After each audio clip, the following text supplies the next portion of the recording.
this is our, I'm sad to say, 14th year of doing cocktails and conversations. But this is also the night before, it's like a Jewish holiday and it's Friday night. It's the night before March 1st, which is the Women's History Month. So in honor of that, we decided that this would be, if you will, a girl program with resilient women architects of a certain age.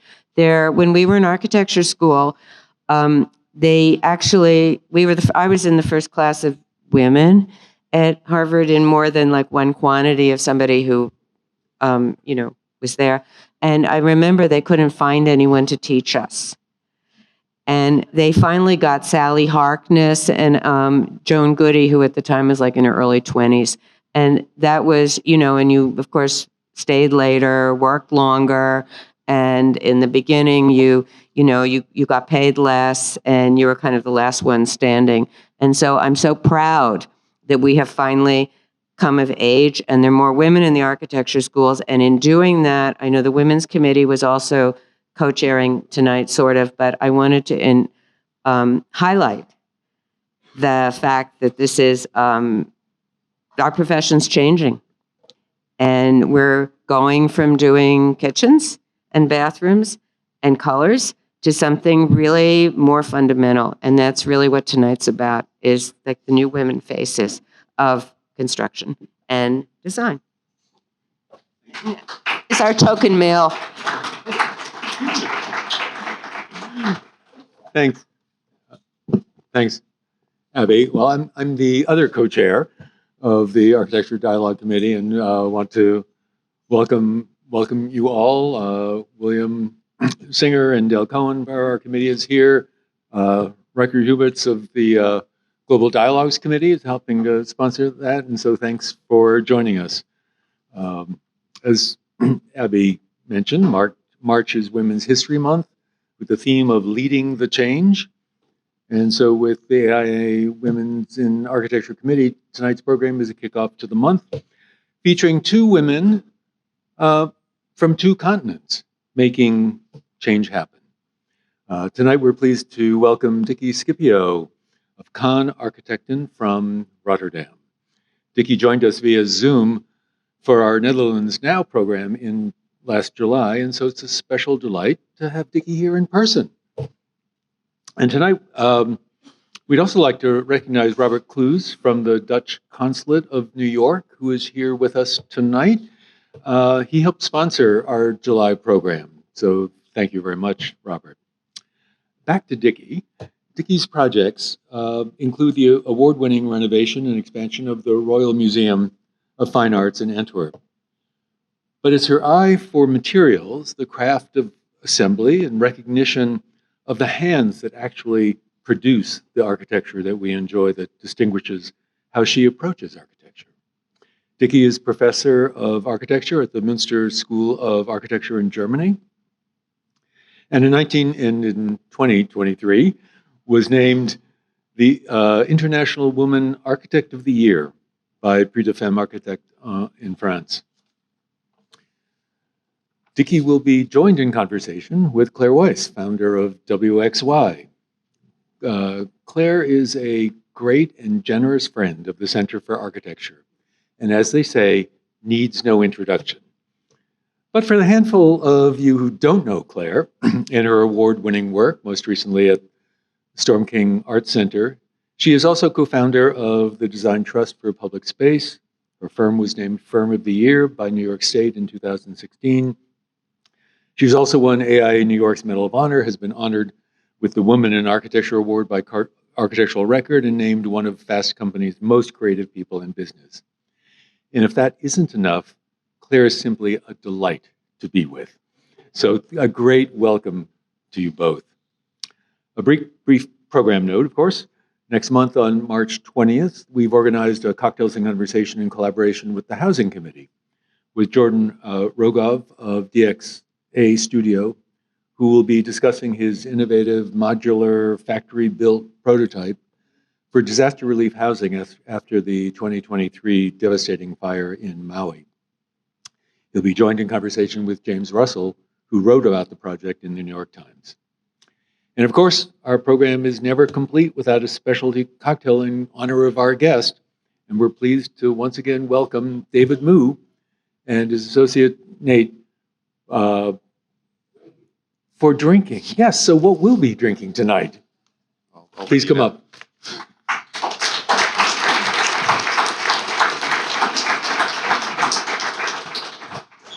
Cool. Hi, I'm David Moo. Many of you have seen me before. I've been here many, many times. I'm usually joined by my friend Toby Cicchini, who is skiing, or presumably actually not skiing, because I believe there's no snow where he is. I'm joined this evening by our friend, cocktail bartender, and master whiskey blender, Nathan Renke. Toby and I made this cocktail in honor of Dikkie after a conversation with her, but Nate's going to help me put it out tonight. So here's the deal. We had a very lively conversation with Dikkie Scipio, who right off the bat described herself as quintessentially Dutch. Which is interesting. This evening, soon after I arrived, Abby Suckle cornered me and asked, "Why did you make a coconut drink for the Dutch architect?" The answer to that, essentially, without going into it, is colonialism. In talking to Dikkie and getting a sense of what it is that she likes, just so for those of you who are not familiar with what we do here, we are given the somewhat theoretical task of making a drink that is somehow a metaphorical representation of the personage and work of a single or multiple architects. Not an easy trick for us to do, but we do it better and worse over and over again. To better effect sometimes than others. Anyway, here we go. You can judge how we've done tonight. So the story with that is that in talking to her, we got a sense, as we always do, of what she likes to drink and the types of foods and flavors that she is sort of gravitates towards. And along the way, we learned that that despite, or in her own formulation, perhaps because of her quintessential Dutchness, she gravitates towards things that are Indonesian in flavor because of the very common occurrence of Indonesian culture in the Netherlands. So those are flavors that she likes, and so we use that as a palette to come up with this drink, thinking about things that you might find, you know, on the sort of dessertier end of the Indonesian table, things that I will present as we go along that you will recognize as they come up. So that's that. As far as the sort of structure of the drink is concerned, and if you may note, the drink is called Scipio's structure. As Stephen noted, Dikkie is particularly interested in things that are well made, and she's particularly concerned about the making of things, the heart and the hands, and the completion of an idea, and that has shown up in the way that we have actually gone about constructing this drink. Also, we noted that she works largely in a muted color palette, and so that has also shown up in this drink. I also have noted that she works in a lot of there's a lot of gridded textures on the exteriors of her buildings and tessellated sort of patterns, and that, as shown here in this slide that I've asked to be put up, which I believe is a crematorium somewhere. A curious fact that I discovered about KAAN Architects is that they have built an unusual number of crematoria. Perhaps that's something that you guys can ask her about during the Q&A. So that's the story. Anyway, here we go. This drink involves 1.5 ounces of white rum.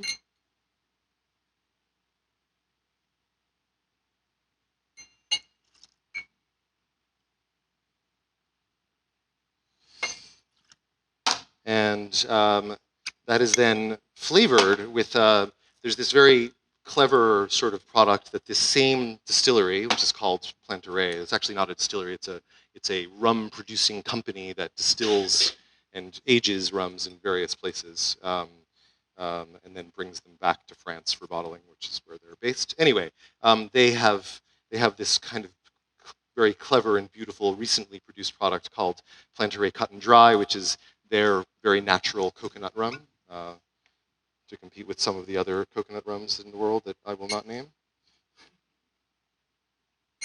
So we're giving you 3/4 of an ounce of that. And then a little bit of ginger syrup that we make at the Long Island bar,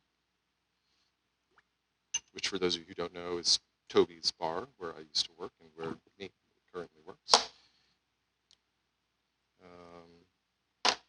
And a little bit of lime juice.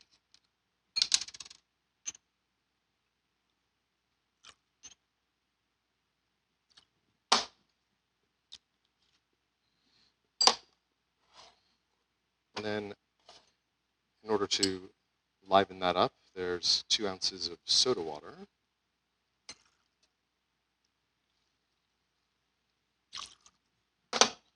And an ice cube. All right, so that's the basic liquid that you're drinking. Now comes the fun parts.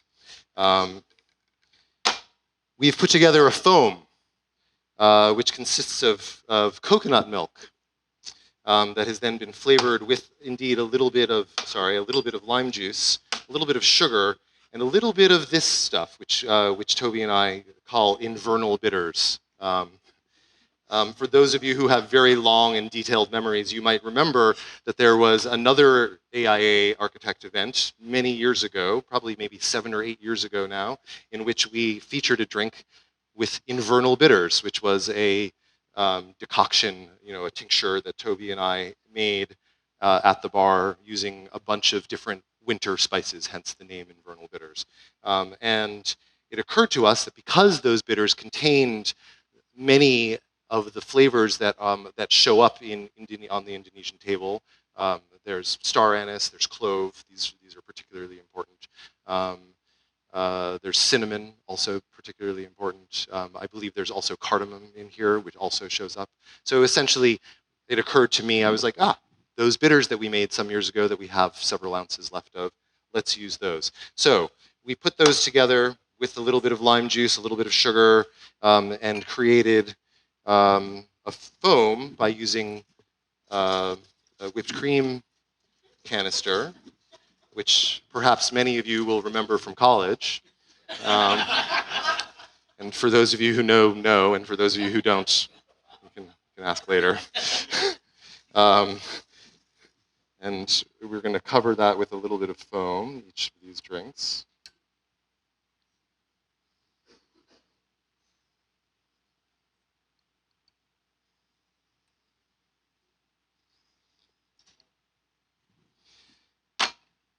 And to make it more fun, I've created this gridded pattern here.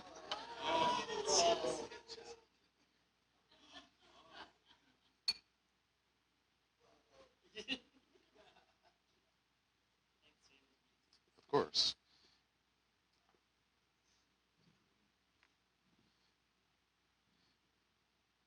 The photograph that was of the drink should show what this looks like, but you're all going to receive them. But you're right, a drone view would be useful. Anyway, there you go. And so with that, you'll have to imagine that there is now this kind of gridded pattern on top of this foam, on top of this drink. So, yeah.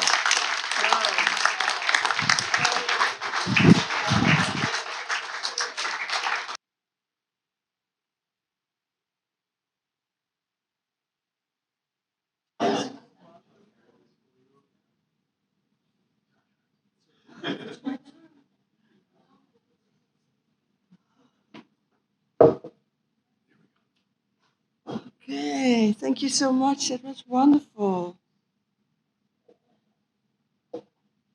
Good.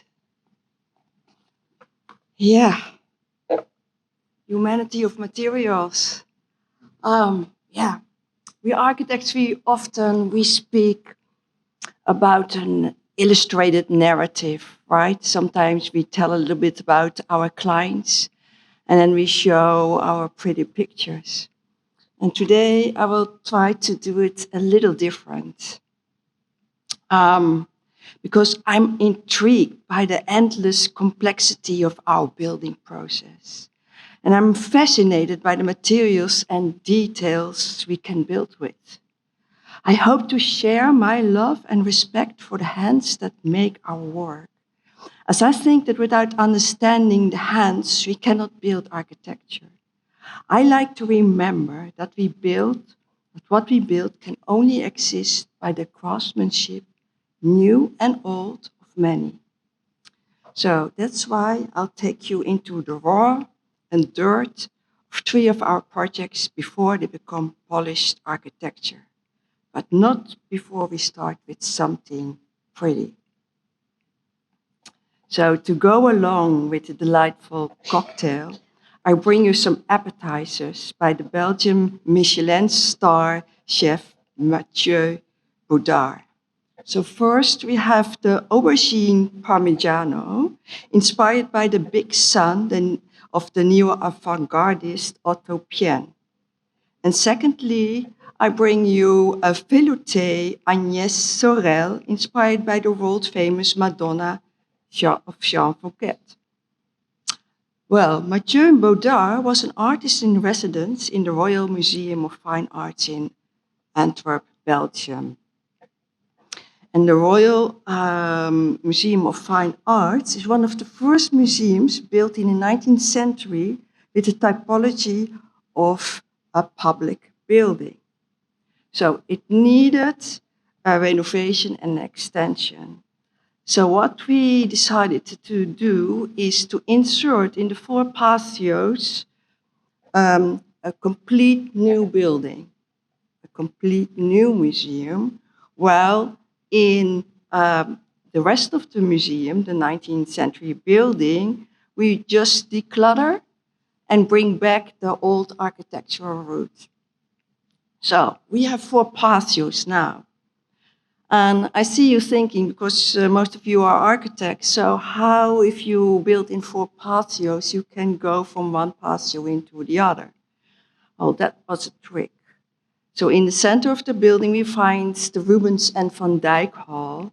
And in order to come from one patio into another, we doubled the wall like this. And we brought in 2 bridges into the wall, completely hidden, so you will never see it when you're in this 19th century building. And you will never see the 19th century building if you are in the new museum. So this is how we found the museum after multiple renovations. So there is kind of a velvet, gray velvet. There is a new kind of oak wood, and everything is painted differently.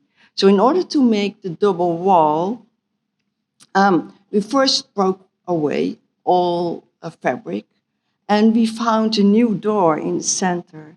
So originally the hall was, there was a connection in the center of the wall and not in the sides. But the museum, they decided to have the 2 other openings. So now we had to double the wall. So we also had to get rid of the cornices and the concave. And this is what you get. It's a very, very thin cast iron rib. And Gibson pattern is just with a tiny fabric connected with the iron rib. And this is really large, and you will see this later when you see the scale of the people. In the other picture, you will find the bridges, the steel bridges that we already brought in. And here you see the enormous scale of it all. And the people that now try to disconnect part of the pattern and bring a new part in, so nobody will ever see that we did do this. Yeah, afterwards, in conversation with the Heritage Committee, they also like to bring back some of the old silver works that turned out to be gold, but that's a whole story after all. Okay, then we had to test the load-bearing capacities of the new walls, and we did do this with sandbags until we reached the weight of the very heavy Rubens paintings. And then finally, I decided that on the new wallpaper, because in the museums nowadays they use these wallpapers, I wanted to have the stripes of the block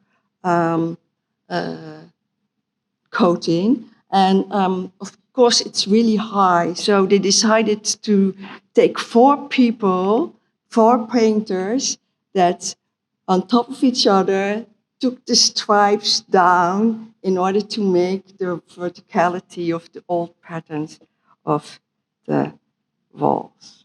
Okay, then I go to, so it's completely empty with the Rubenses. And I go through some old pictures of the old 19th century museum, because now you're asking, yeah, what about the patios? So this is one of the patios. It's empty, it's a mess, and we just thought, okay, we cover them, but we couldn't, because the old museum was not constructed on pillars. It was constructed on the skin of sheep, and we could not debalance that. So we needed to have a whole new steel construction inside of the museum to hold the new museum. And it was enormous, with lots of scaffolding. And it had to not only fill the 4 patios, but also go around the Rubens and Van Dyck hall that you find in the middle with the pivoting roof. Okay, so the old museum is a daylight museum. And the new museum, we wanted to have also a daylight museum, but that is not very popular among museum people. So we needed to have a northern light, and not only that, it needed to be broken, the light. So we invented this detail. It's a complex detail, and it was before we were able to make the 3D this drawing systems. So it was still in AutoCAD 14, maybe you remember that. So we needed to have an outside skylight and an inside skylight. And it was so complex that we first had to make a mock-up. And the mock-up was a kind of a steel construction with a reinforced gypsum pasta and plating on top of it. So we had many. First, we had to have the roof done, and then you see those insertion of the roofs laying on the ground, and they had to be placed with precision, one by one, into the roof. So we plugged them in. And there was a no tolerance. And maybe you will see later also in our work, we like this 0 tolerance and this 0 points where different parts are connected and you don't see any connection. It's like it was placed in one. So this is the end result. And by now the light comes in and it bounces 2 times in a triangle surface, and then it breaks. So it diffuses in the whole upper hall. Go quickly some other places. And then here we have the sun again and the Madonna. Okay, we go to the second one. And this is something completely different because it is a new building, but in an existing environment in Tübingen, in Germany this time. We went from Belgium to Germany. And this is a campus, and it is completely in brutalistic architecture. And we added another building, and that is the building for geomorphology. It's a bit of a tongue breaker for me. So, new building with laboratories and colloquium rooms and offices. We thought to make it around 2 patios, and there is a sloping environment. Okay, yeah, and then you get this because you pour everything in situ. And what I specifically like about this one is here at the top, where you see the molds of wood, and there is a convex and concave curve in the outer corner.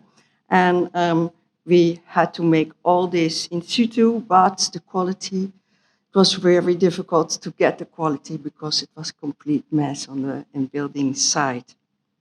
Good. You see here that the people are, well, we were pouring the concrete also already. We're stabilizing the windows in the building. So you see the windows and the concrete both appearing at the same time. In the end, it ended up well. And I will show you some details. So this is one of the corners where lower here and here you see that where the water drops down, because that's the outside part of the building, while on top here is the curved window that is an inside part of the building, like here. So the curved placed windows with the view. Then, of course, because it is a laboratory building, there is this complexity of multiple pipes and drains and electricity and other kinds of very chemical stuff that had to be leaded through the building. And in the inside of the patios, there's some completely different challenge. Because we like to have the theme of the geomorphology into the building, we decided to make the windows and doors in the same surface of the stone that we found in the same place, a Triassic dolomite stone with a lot of fossils. And this stone we made in different layers, from really hammered and rough until polished and soft in the top. So like the layers in the earth. And this had to place all in one surface. Good. Then we took the steel, laser cut steel patterns of the stone. If you take the stone under a microscope, you get this. And you laser cut it nowadays. And so we could make all these nice patterns into the new patios. And then to end with, in this project, the last wonderful staircase that's also related with the theme of the fossils is poured in concrete. It's conic, so it's small at the bottom and it becomes wider in the top. And we poured it in concrete, but the inside is of not wood. So it is assembling of wooden parts that together is curved along the whole stairs. So in the end result, we have the soft and the warm, the constructed and the poured together. Good. So, last one. So now we are in the Netherlands, and what do we do with divers? And I think when the diver started his career, he never would have thought that he had to check the quality of the underwater concrete here. And I've also liked this. So this is a project, it's an old hunting palace in the Netherlands. And it's based on the same principles as Versailles. And the principles are also based on the waterworks and the fountains. And that is so relevant because at those times, the monarchs, they showed their engineering skills of their military, by how they can work up the water pressure for the fountains. So both projects are related to this theme. And of course, I like to get it into the new extension of the building that's completely underground. So where at first, where 4 parts of the oval in grass, we made it a part of the fountain. And you can look through the water into the underwater worlds that's happening here. It's the whole extension of the museum. Okay, so in order to go underground, you have to dig. And if you dig in the Netherlands, immediately you have a swimming pool. So yeah, before able to do that, we had to inject all the sands and earth so that it would not fall apart, and then you pour it underwater concrete the whole pit. And after we made the pit, you get, let's say, a hybrid construction where you have steel and concrete together, and a complete mess with the crane in the center. So I always thought it was a miracle that we managed up to clean this. Slowly, step by step, that worked. And then we make the drawings of the stone. It's a Spanish stone. It's a complicated drawing, but it's also complicated to get the stone from the quarries. And this was a very old-fashioned quarries where they still had the system of water blades that were cutting the stone. So it was not easy to be very precise, but in the end we did do that. And you see the pile of stone and next standing to me. And so we had to endless select the stones and pair them in order to make the right patterns and to assemble them to the floors and walls of this kind of rough underground world. Another thing is that you see that the ceiling again has this idea of getting 0 points, but now it was even more important because we were underground and we had to get the daylight in.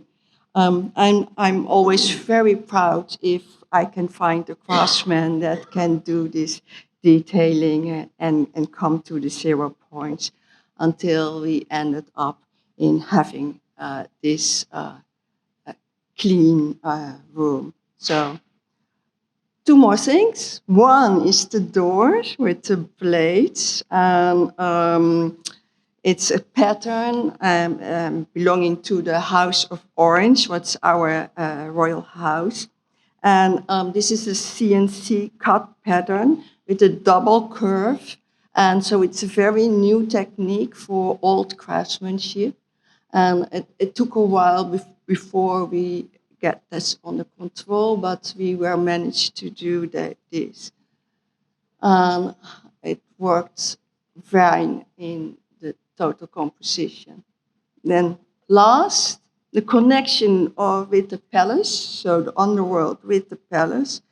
And yeah, this was mighty complicated, but because we had to build a mold for that. So we had a polyurethane mold with a silicone inside and a lot of steel to make this all solid.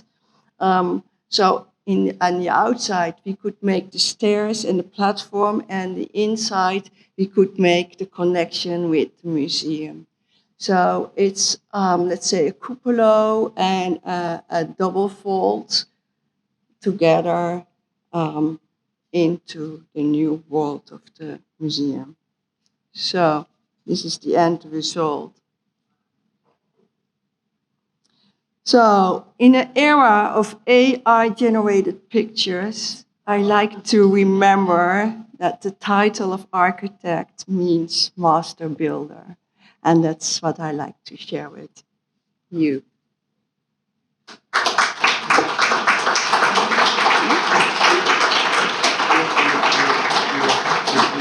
Really?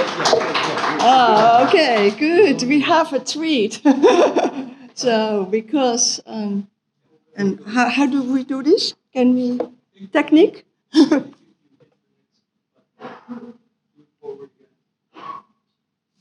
No, I think we need help to make this work.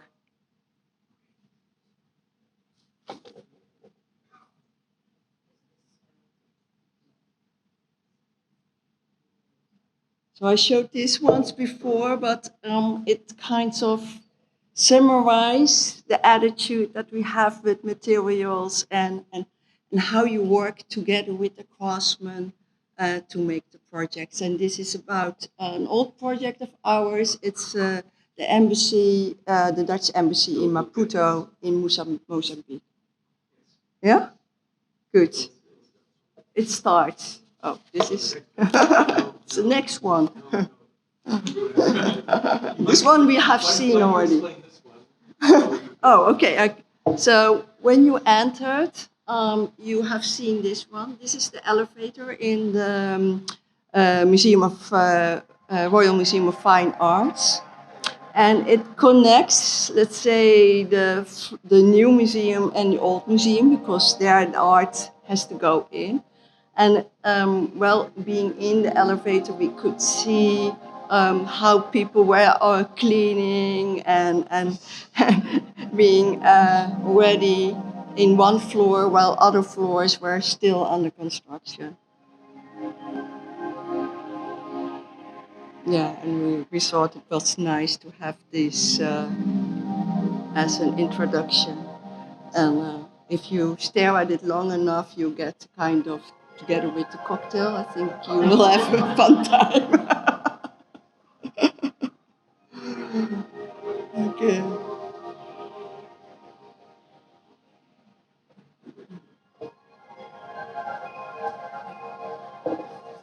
Ah, this is a different button to be pressed. No, the end one. You already had it. It's this one? No, it's the end. The end of this presentation was crafted. Oh, I see. Just be on the plane. Oh, yeah. That's so weird. Okay.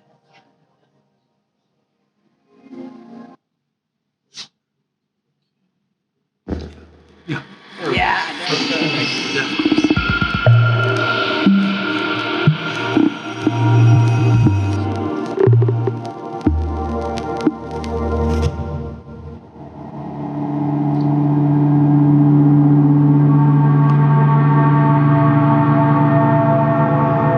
Buildings don't explain themselves from the outside, you know.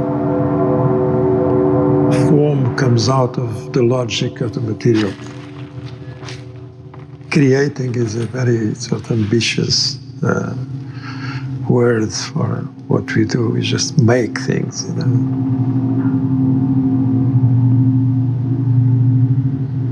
The materials are your manipulations.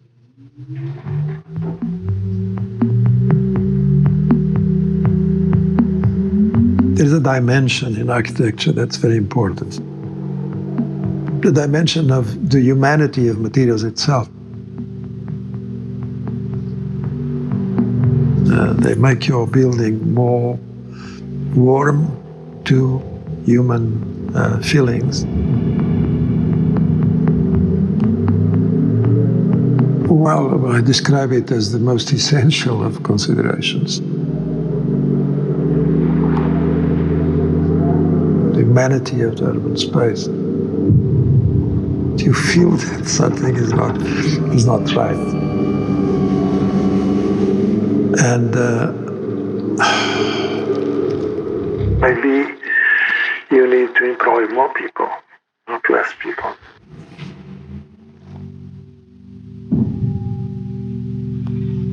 If we use more those kind of materials that are natural, you need more craftsmen to think differently, to think better, to think deeper, more intelligent, more rational.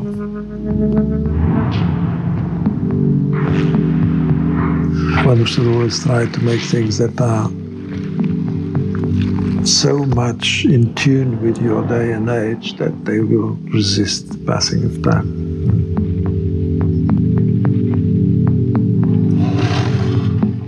We fortunately still have this level of intervention to manipulate the way society lives, which has to be different from before. But that makes sense.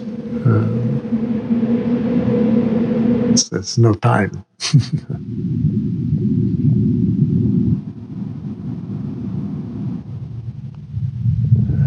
So, we can do something about it if we're intelligent in the way we use things as a manipulator of form and space. Creating a tradition of working with people.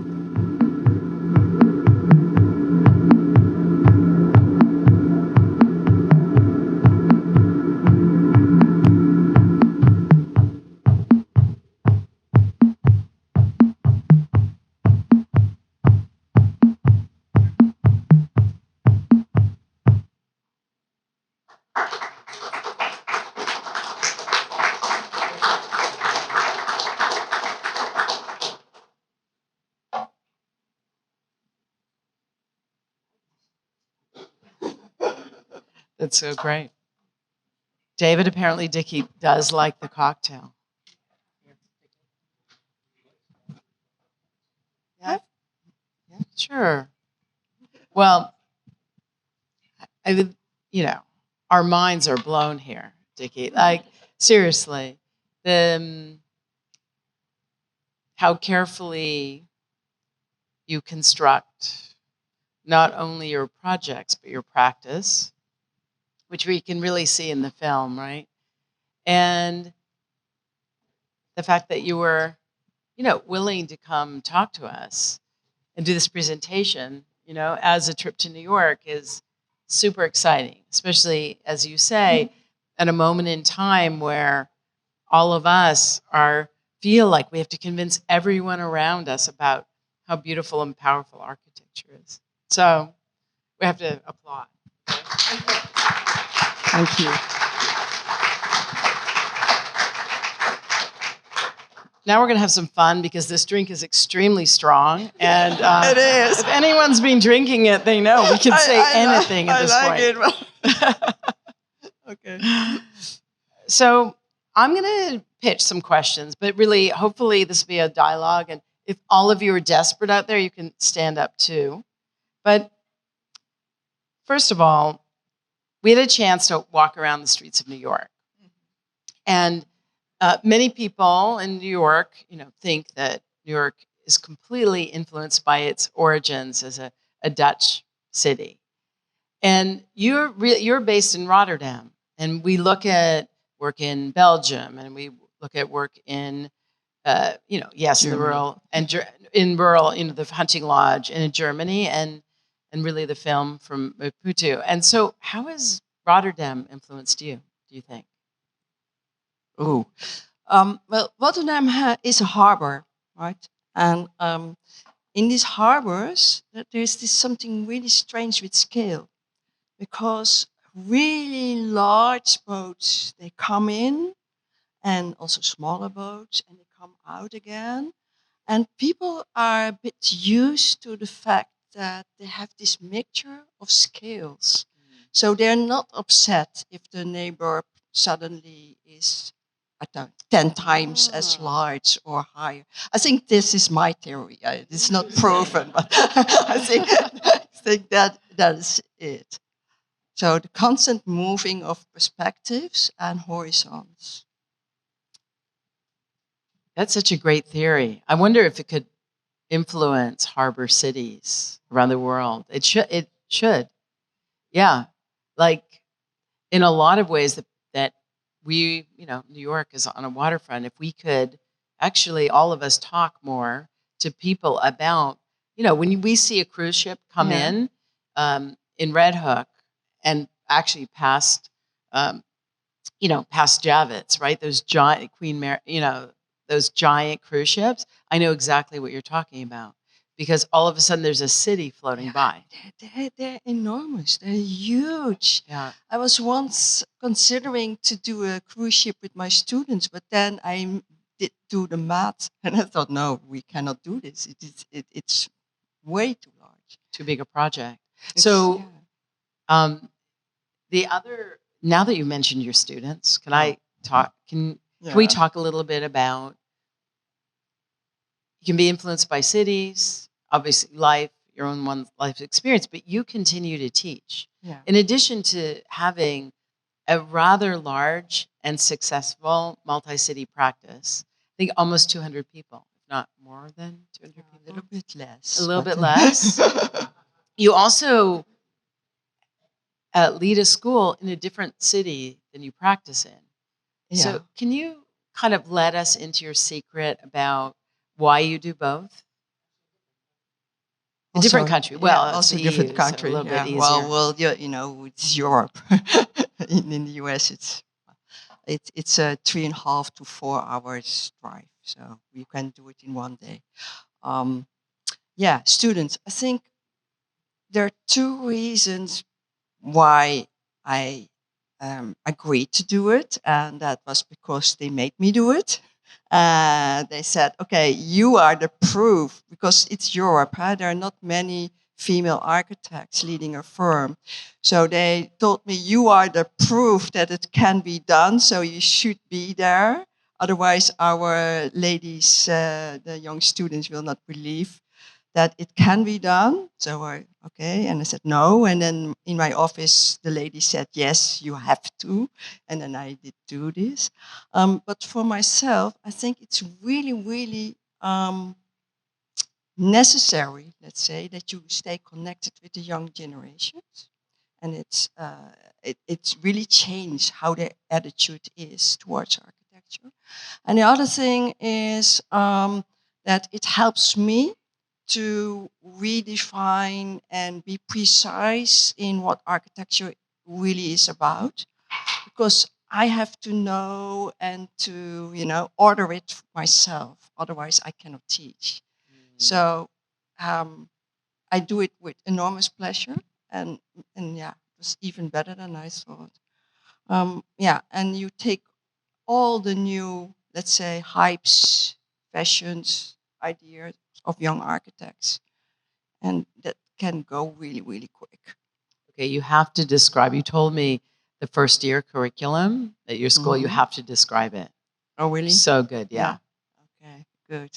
Well, at our architectural academy, the professors have to teach the very first bachelor semester.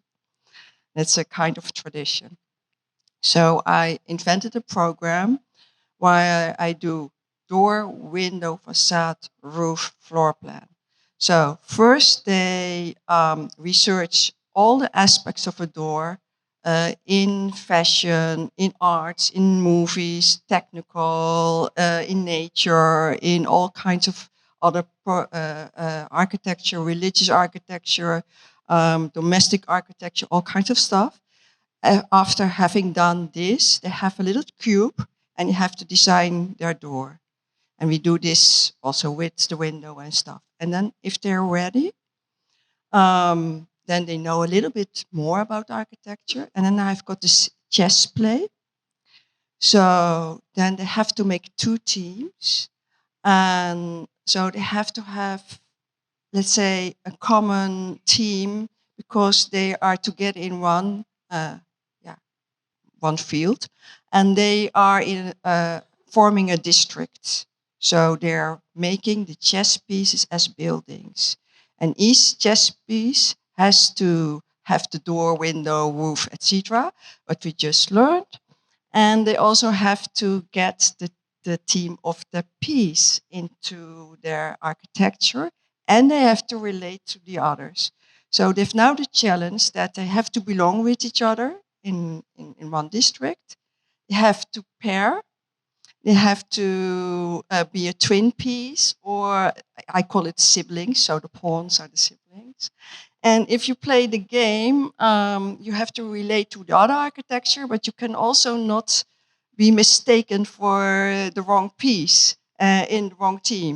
So they are doing that, and then we have these large boards with these games, and yeah, they have tremendous fun with it, and the results are, I always think, more than one can expect from the first years of the first semesters. Yeah. Like, come on. This is so seriously smart and synthetic about the fact that architecture is not only what things look like, not only what things work like, not only what things could be or should be, but also what they are, right? All at the same time in first year. Yeah, you're not alone. So knowing exactly, and you're not alone. You're alone. never alone, and that you actually are playing within rules, but you're also being both abstract. You're dealing with both abstraction and technical considerations at the same time. Yeah. So if you can make first year students do that and embrace it, and all faculty teaches first year, talk to us a little bit about how do you work with clients? How do your clients get into this zone and space of expecting as much as you expect out of projects? Ooh, yeah, we have really different clients, of course. Some clients are very engaged and motivated, and other clients are, it's just kind of, let's say, daily work. So it's completely different. And what I learned, and we all know that, we have to make this narrative, and the nice thing of making this narrative is that people embrace the narrative and they make it their own. And sometimes you hear a completely new interpretation of your own narrative spoken by some of your clients, and you think, oh, well, I never looked at it like this, but okay. So what we all do that. What I learned is that architecture is very difficult. Everyone thinks they know what an architect is, and they can talk about it precisely like with, well, in Europe, soccer, but maybe here it's, I don't know, have you got American football or Football. what is it, baseball or basketball? So everyone has an opinion, everyone knows, but they really do not. They have no clue what architecture really is about. So, and the first idea that you've got is, oh, I have to explain them and convince them. But it's often too much, because it's, we have a really serious profession. If you go into surgery, they more or less explain what they will do, but they don't go into the details, because then you will, I don't know, retreat. But maybe that's also with our profession, if you cannot tell them all. If you tell them that you first have to get a gigantic mess with with a lot of people that cannot communicate with each other, and that's their millions that you're spent, then everyone gets frightened. So so that doesn't help. So you do bits and pieces, right? And sometimes you make these little things that they can touch. So once I had a client and he completely didn't understand what we were busy with, and I make kind of a game, like the chess game, but something else with little components. And then I explained, okay, you can readjust this in any way you want. And it's fine. And then he took it with him and he said, okay, can I have it? And one day later he called and said, okay, fine, it's okay. And he was just happy with having this toy, so that he also could explain it to others. Because what we often forget is they are the top of the pyramid of people that has to be explained what we actually are doing with their money. Oh, so good. So I was really absorbing and had a chance to talk to you before about how the most elemental questions about how do you get into a space? What is the connection from one space to, like, why even have a connection? Mm-hmm. And then usually this gets translated into door, window, hallway, etc. First semester. And right. So actually it feels like our entire field should just be first semester over and over again, and we should just all do this. But I noticed that when you showed the kind of doors in the Hunting Lodge project, the last project, where there was the kind of torqued curve, that really you do look at it and you think, okay, this is being carved over centuries. People have made those shapes. But to imagine kind of blowing that up where the shape itself is telling you the story of geometry and wood and everything. How did you, in a sense, was that a long trajectory of explaining to get everyone to feel that that moment of ultimately something new would hold up to all of the kind of background of old? I mean, was there a moment there that you kind of had to explain to people that they had to trust you? Well, actually, this was an easy one. I could not go into every detail of the project, but in the palace, in old palaces, you have an upper door piece and a door, and together it's a kind of assembly. So we decided also to make an upper door piece and a lower door piece, and I want always in museums that you can have multiple exhibitions, and that so you want to build up one that you don't have this, I don't know, this improvised shutters that Right. you cannot go. So it's the whole building should be a whole. Then the leaves, the pattern, that was the pattern of the royal family because it's the orange leaf. And we used it everywhere. So everywhere where we had a detail, it was this. And then there's the point of scale. If you show your clients what you're doing, it's in a PowerPoint or it's in a booklet, but they never ever understand scale. So they were fine, There was a door with leaves on it, and and then and then I remember the moment that the directors of the museum came in and they said, "You give us so much more than we expected," and they meant it literally.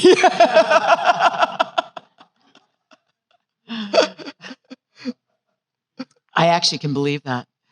So I loved it. David, I don't know if he's still here with this incredibly powerful and very adorable drink, said that his impression of your work and of your firm's work, KAAN, was that they were relatively muted colors. And I was in shock because I got to look through the book of the Royal Museum of Antwerp, and those are some of the strongest colors I've ever seen. True. Deep purple, deep, I don't know what that color was, red, but like, deep brownish, reddish, indescribable. So talk to us a little bit about, are there what you think the role in today's world, AI, photography, manipulation, how do you see color for people? Like, what does it mean to you to use color? Wow. Color is some of the most difficult parts in applying in architecture because it immediately influences the scale, the proportions of a space. So you really have to know why and where you use them. In the 19th century building, there's always, if you go in heritage, there's always this debate about what the real colors were, because if you research them, they're also old, so they deteriorate a little bit or they bleach a little bit. So it's difficult, and the old pigmentation is hard to remake. Okay, so so we did some research and we thought, okay, these were the best colors because they belonged with the old building. And we had also some French writings that more or less described them. But then we had a difficulty because there was the people that did the whole engineering of the exhibitions wanted to have gray and said, no, we cannot have gray. But it was a bit debate, and then we were very lucky because nearby there was one house and they put all the masterpieces of the museum in that house in exhibition. But it was such a small house that you could touch the paintings just with two arms. You could reach to all the paintings, so everything was there. And we made prints of the real colors that we thought were the best and the grays. And then we invited the people of the museum and we took the colors next to the paintings. And we said, okay, it's not for nothing that they built it like this, because those were the paintings that original were hanging on the walls with these colors. So, and they're really popping out. And it's complete different effect if you put them in a different color. So that's how we did do that, and we convinced them. Okay, but in the secret bridge passage, which you didn't show, Yeah. You also use deep colors, and there's no art in there. Oh, yeah. Man, that's a bit difficult, huh? Now we're talking about something that we can't see. But you guys can imagine it, right? This deep indigo passage in that wall. You'll have to look it up. Okay, good. There's a whole compartment in the museum that is for fragile art and fragile drawings. And often you have these spaces and then you get a little bit deteriorated. You don't know where you are. It's because it's dark and you don't know where you came from or where you're going to. And I wanted to bring daylight in there, so we did with large openings from up. But we painted everything really, really dark blue, night blue. The floors, the walls, but also the ceiling, so everything. But because there's also a daylight sequence, and you had few lines, so I also always think it's really important that you know where you are. So you have to have a connection with the outside. And yeah, by doing that, you could find your way. And that's how we solved that. So I think we've proven that you absolutely are not scared of color at all. Not at all. And that I even use as a signature color kind of yellowy screen that I only put in some places in my project so that they know I was there. Oh, really interesting. Now we all have to go look and see if we can find them. You have to find them there. So great. So we only have a couple of minutes, but I have to ask the opposite question, which is, are there any materials or kinds of building techniques that you will not use, that you really have decided fundamentally they're not something that you want to include in a project? Yeah, I don't like any material that deteriorates easily. So plastics. I really, if you, let's say 100 years ago, if you say to your client, I make a building and it will last about 15 years, they would kill you. So why do we do it now? So I insist of building something that lasts, and I really, really, truly believe in taking good quality materials so that it really lasts long. And you have to also to be a bit careful in the precise program, So you have a little bit slack in how people will use it in the future. So this combination, yeah, I strongly believe in that. Should we take questions? You're kicking us off the floor. We could do this.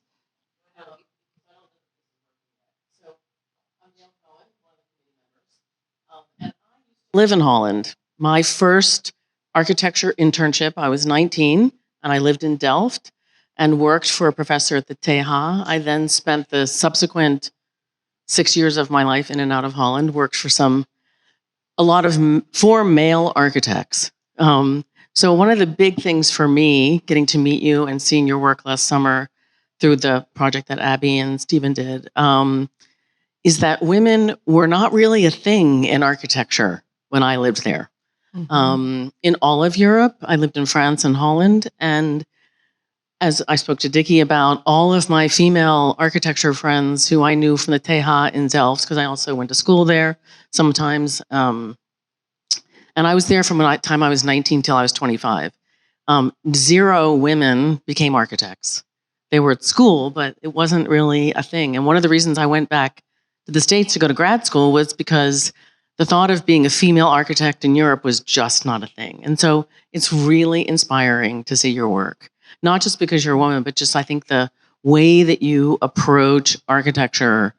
I don't want to say something that it's so complete and it is in its own way feminine, but I don't say that as a discount. You approach the built environment in such a deeply meaningful, thoughtful, and actually slow, like there's a kind of deliberateness to your work that I find deeply inspiring. So I wanted to say thank you. Okay, thank you. Okay, and with that, I will be your leader of questions. So who has questions? No one? Anyone? Okay, Celia, another grad school girl. Hi, thank you so much.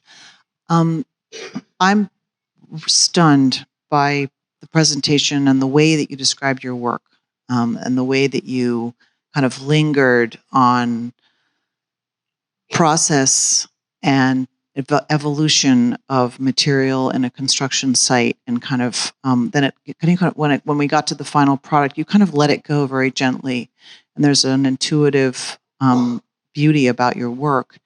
How do you evaluate success for yourself? What makes a project successful in your mind? Well, in one of my last slides, no, we don't see that. You see me and another guy. So maybe you have seen it. Well, the other guy, that's our king. And we were together in this picture, and you see me with my back towards him, but that was not because I was unpolite, but because he was busy with the door.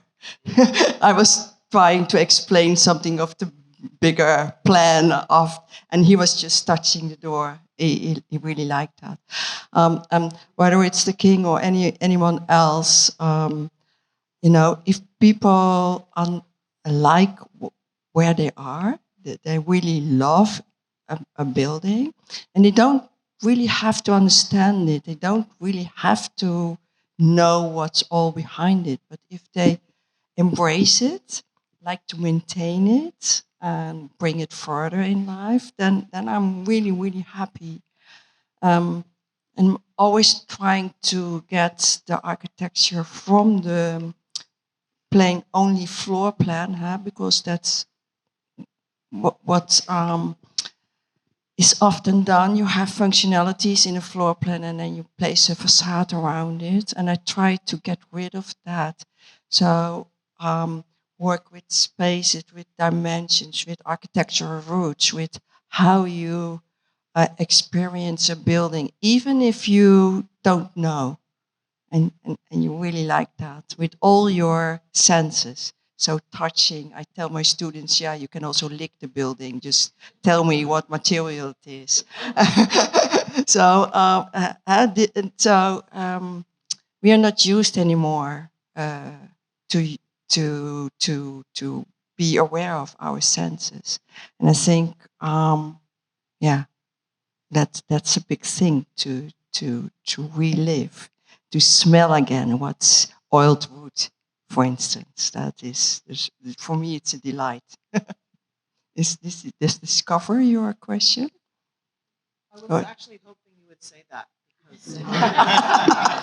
because for me, when someone touches a building, sorry, here we go. Yeah, for me, a mark of success is when people feel they have to touch your building, Yeah. or smell it, That's or hear it. Yeah. So- Yeah. Thank you for saying that.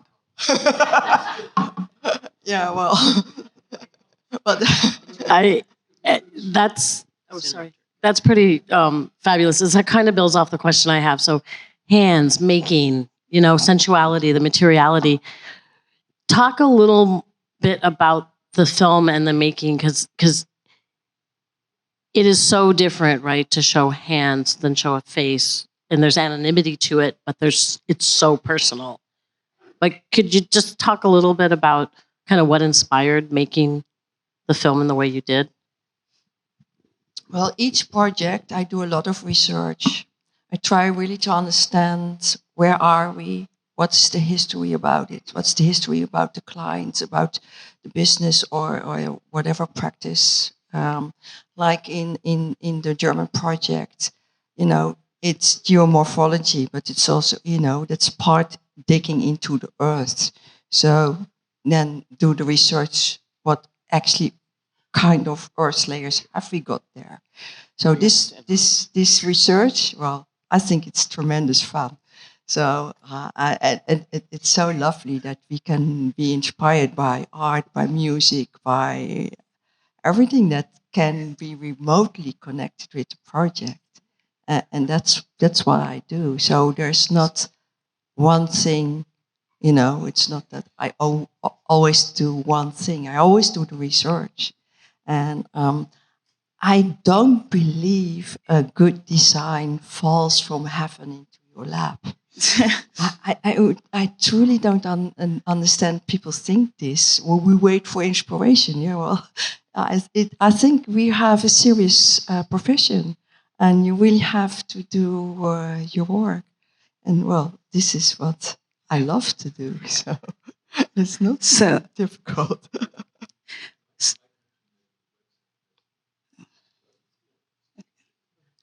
Yeah, that's true. You were mentioning the movies. Well, years ago, we were talking about movies and architecture. Well, that most of them are really boring, and that is just because a building doesn't move. So, you can move the camera, but the building doesn't move. So it's quite difficult to make a movie about a building. So you have to have a plot. Yeah. So we decided to, first in one building, we asked a filmmaker to do a movie. And that was a building for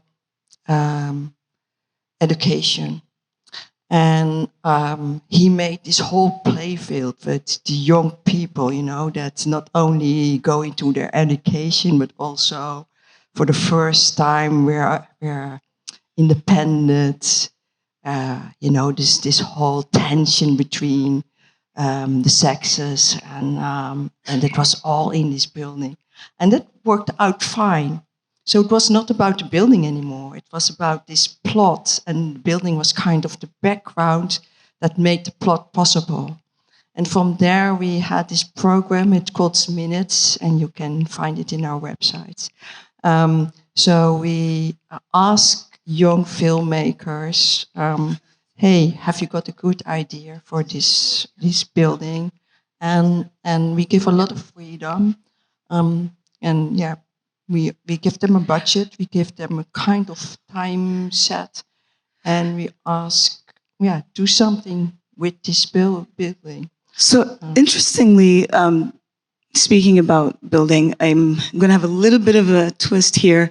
And great presentation, incredible questions from Claire, obviously. And I think one of the things I would like to understand, just coming from an engineering background, is where or when do you think building either becomes, flows into, or completely changes or is part of engineering, especially with what you're talking about and the buildings and the building materials that you're talking about? When do you think that synthesis or that transformation occurs? Well, it's never away. The whole point that I would like to make is that if we architects understand how things are made, we can take this in our design. So you participate on the making process already in your design. So it's never without, it's from day one, it's part of the overall design. And so you make your detailing and your drawings in mind how it's made. And it's very important that you know the order of how things are made. You are not a magician. Sometimes I see detailing and I think, oh, well, that's really nice. But can anyone explain me the order and how you build this? And then that's also the start of a conversation of how you make things. So I think every time that I am in the building process, I learn something.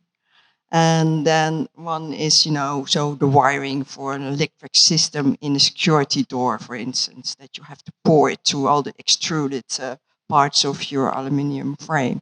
So this are crazy things, but if you know this in advance, then you know, okay, probably I have to work this frame in a different way, or maybe the dimensions should be different, or if I want to have a really small frame, but all the wiring has to come in, how do I do this? So there are millions moments where you have these questions and you learn and you take this information into your next project. So I don't believe in the fact you make a pretty drawing, you hand it over, and your engineers are telling how you make it. I think it's a dialogue together, and that gives the best result.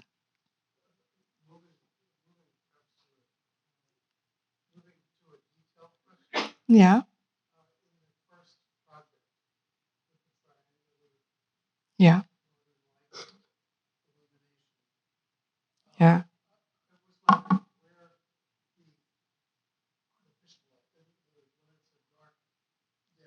Yeah. Okay, we included in the cupola a light line. So the moment that the daylight reduces, the light line comes up. So because it's not that intense as daylight, but it still also bounces. And then of course there is a secondary light line for the spots for all the artworks. Yeah, and don't ask me now, but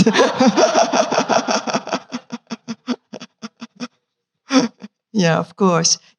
Sometimes we have white sheets to check the reflection of the light, because if you want to look at artworks and you have the wrong color of the light reflection, then the artworks will not come out that good. So we have white sheets to check the light, and sometimes it turns out blue, green, yellow. We even do this with the glass in the window frames, because also that if it's isolation glass that has a sun reduction, then it tends to be colored, and then it also influences the color for the artworks.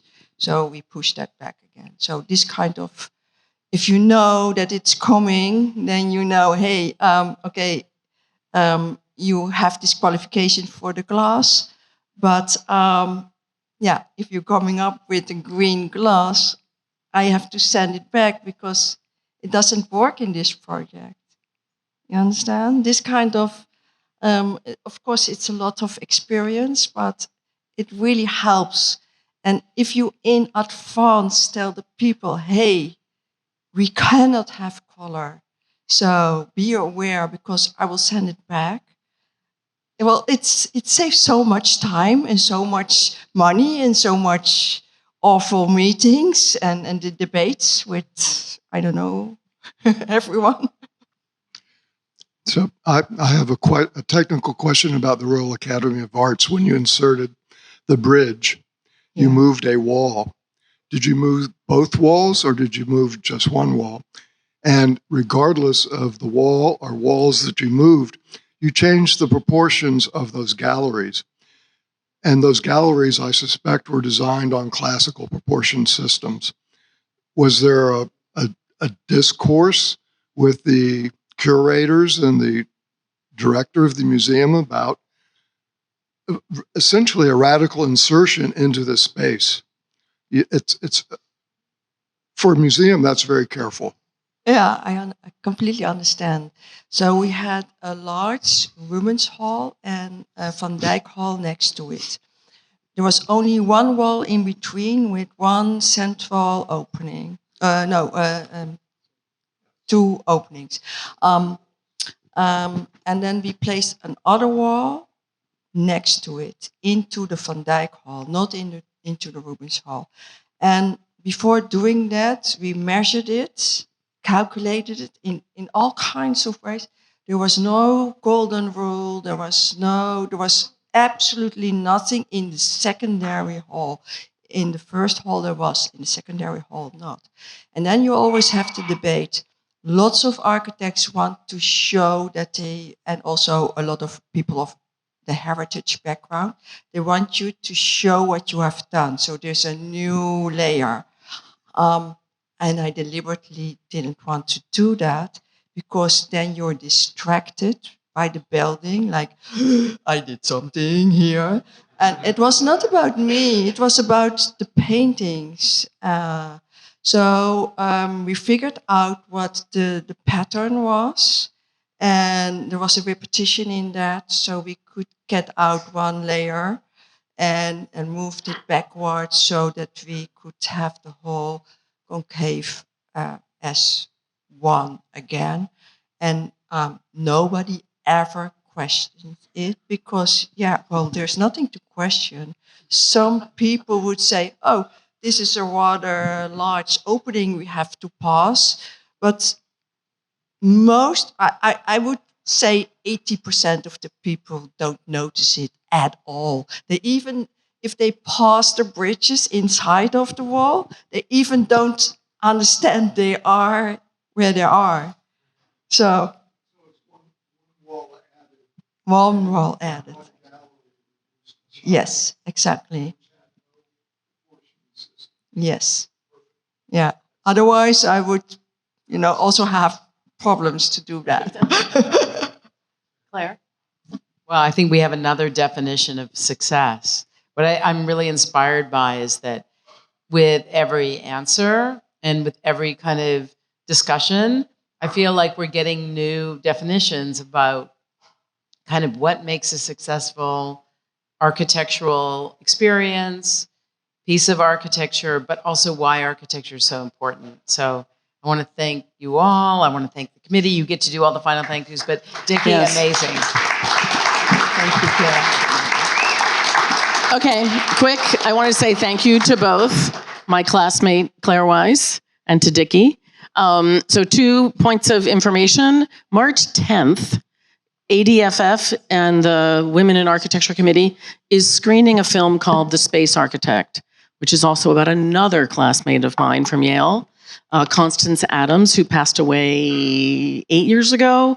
It's an extraordinary film about the process. She ended up working at NASA. Crazy smart, totally crazy woman. She was really cool. So March 10th, here at the center. And then obviously, as Stephen recommended, March 20th, we will be back with another Cocktails and Conversation. So thank you all. Please share and tell everybody about it. And we really appreciate you coming. Wait, what? The Dutch? Oh, David and Nate, thank you as well. We loved the cocktail. New for coconut. Thanks, everybody.